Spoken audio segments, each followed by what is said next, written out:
नमस्कार दोस्तों, स्वागत है आप सभी का हमारे YouTube चैनल पर। दोस्तों, आज हम अतुल माहेश्वरी स्कॉलरशिप एग्ज़ाम 2023 के लिए गुप्त वंश से संबंधित 30 अति महत्वपूर्ण और परीक्षा उपयोगी आपके लिए MCQ प्रश्न लेकर आए हैं, यानी कि मल्टी चॉइस क्वेश्चन लेकर आए हैं। बहुविकल्पी प्रश्न है। आप 30 में से कितने सवाल सही कर रहे हैं कमेंट बॉक्स में ज़रूर लिखिएगा। और चैनल पर अभी नए आए हैं तो चैनल को सब्सक्राइब कर लीजिएगा और बेल आइकन को भी दबाइएगा ऑल पर क्लिक करके। वीडियो की शुरुआत करते हैं बिना किसी देरी के। पहला प्रश्न है, गुप्त साम्राज्य का संस्थापक कौन था? गुप्त साम्राज्य का संस्थापक कौन था? इसके ऑप्शन है देवगुप्त, कुमारगुप्त, समुद्रगुप्त और श्रीगुप्त। तो गुप्त साम्राज्य का जो संस्थापक था उसका नाम था श्रीगुप्त। तो श्रीगुप्त आपका राइट आंसर हो जाएगा। अगला क्वेश्चन है,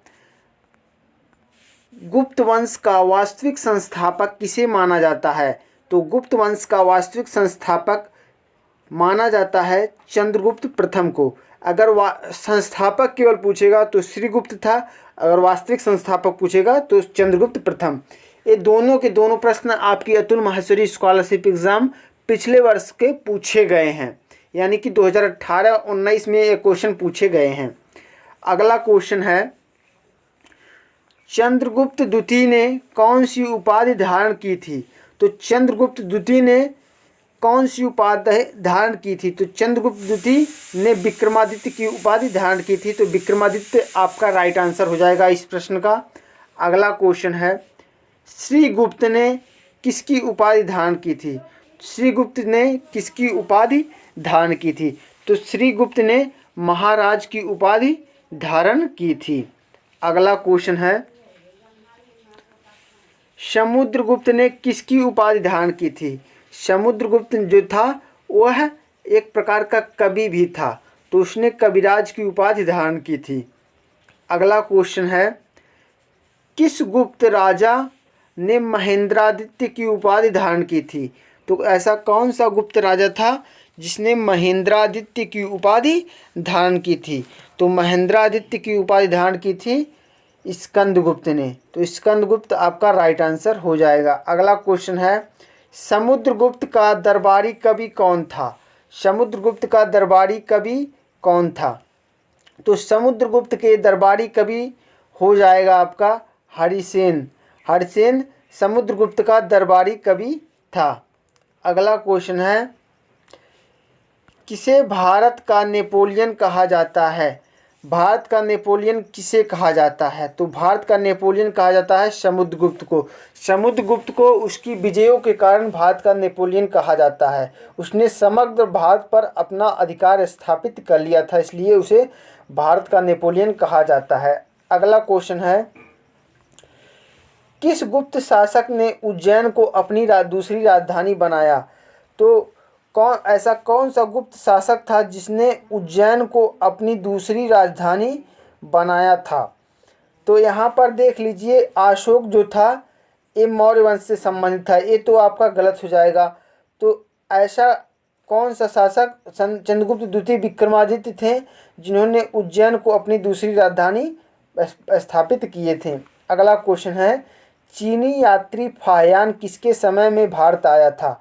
तो चीनी यात्री फाहियान चंद्रगुप्त विक्रमादित्य के समय में भारत आया था। तो ऑप्शन ए चंद्रगुप्त विक्रमादित्य आपका राइट आंसर हो जाएगा।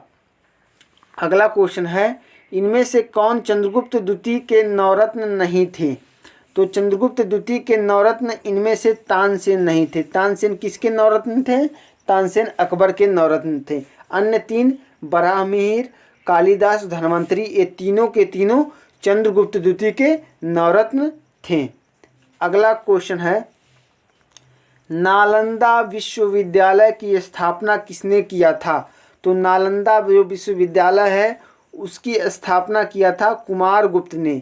नालंदा विश्वविद्यालय कहाँ है? बिहार में है, ये भी याद रखिएगा। अगला क्वेश्चन है, चीनी यात्री ह्वेनसांग किसके कार्यकाल में भारत विश्वविद्यालय में अध्ययन किया था? तो चीनी यात्री ह्वेनसांग किस विश्वविद्यालय में अध्ययन किया था?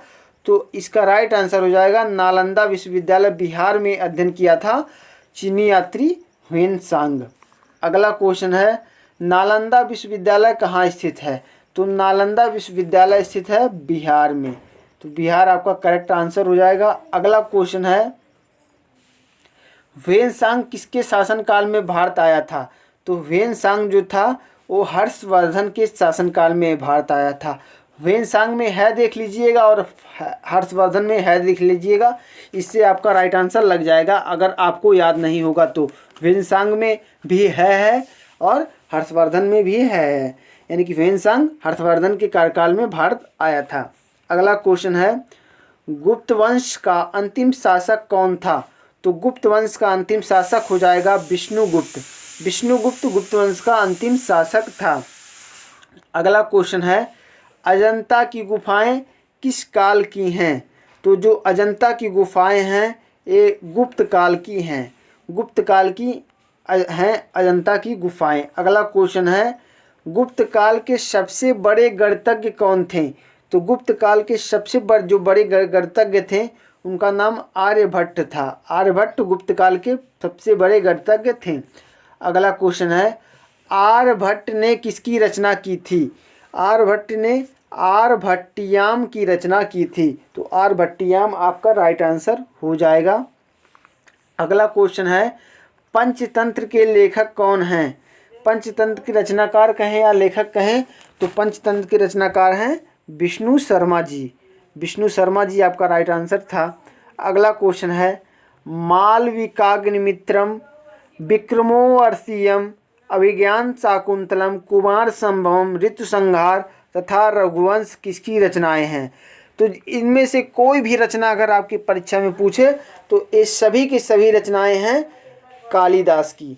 कालिदास की मालविकाग्निमित्रम, विक्रमोर्वशीयम, अभिज्ञान शाकुंतलम, कुमार संभवम, ऋतुसंहार तथा रघुवंश, इनकी सभी रचनाएं कालिदास की रचनाएं हैं। इनमें अभिज्ञान शाकुंतलम बहुत बार पूछा गया है एग्जाम में।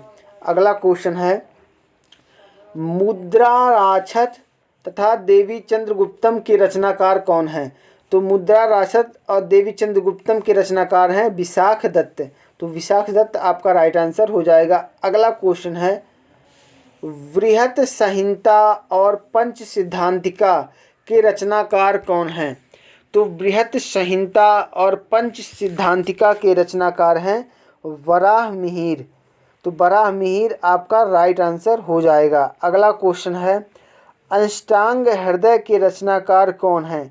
अष्टांग हृदय के रचनाकार कौन हैं? तो अष्टांग हृदय के रचनाकार हैं वाग्भट्ट। वाग्भट्ट आपका राइट आंसर हो जाएगा। अष्टांग हृदय के रचनाकार हैं वाग्भट्ट। अगला क्वेश्चन है, हर्षचरित्र के रचनाकार कौन है? हर्षचरित्र के रचनाकार कौन है? तो हर्षचरित्र के रचनाकार हो जाएगा बाणभट्ट। बाणभट्ट हर्षचरित्र के रचनाकार हैं। हर्षचरित्र किसकी जीवनी पर आधारित, किसके जीवन के पर आधारित है रचना? तो हर्षवर्धन के जीवन पर आधारित है रचना हर्षचरित्र। अगला क्वेश्चन है, शल्य शास्त्र के रचनाकार कौन हैं? तो शल्य शास्त्र के रचनाकार जो हैं वो हैं धन्वंतरी। धन्वंतरी शल्य शास्त्र के रचनाकार हैं। अगला क्वेश्चन है, अवंती को किस नाम से जाना जाता है? तो अवंत को उज्जैन नाम से जाना जाता है। अगला क्वेश्चन है, गुप्त वंश का राजकीय चिन्ह क्या था? तो गुप्त वंश का राजकीय चिन्ह गरुड़ था।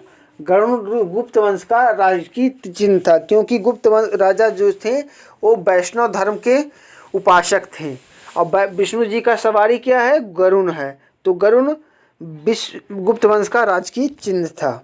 अगला क्वेश्चन है, गुप्त शासकों का व्यक्तिगत धर्म क्या था? तो गुप्त शासकों का व्यक्तिगत धर्म था, जैसा कि हमने पहले भी बताया, वैष्णव धर्म गुप्त शासकों का व्यक्तिगत धर्म था। तो दोस्तों हमने इस वीडियो में कुल 30 प्रश्न कर लिए हैं। उम्मीद करते हैं आपको गुप्त काल से संबंधित सभी के सभी क्वेश्चन, और एक क्वेश्चन छूट गया है, सुदर्शन झील का निर्माण अगर पूछेगा तो स्कंदगुप्त ने सुदर्शन झील का पुनर्निर्माण करवाया था।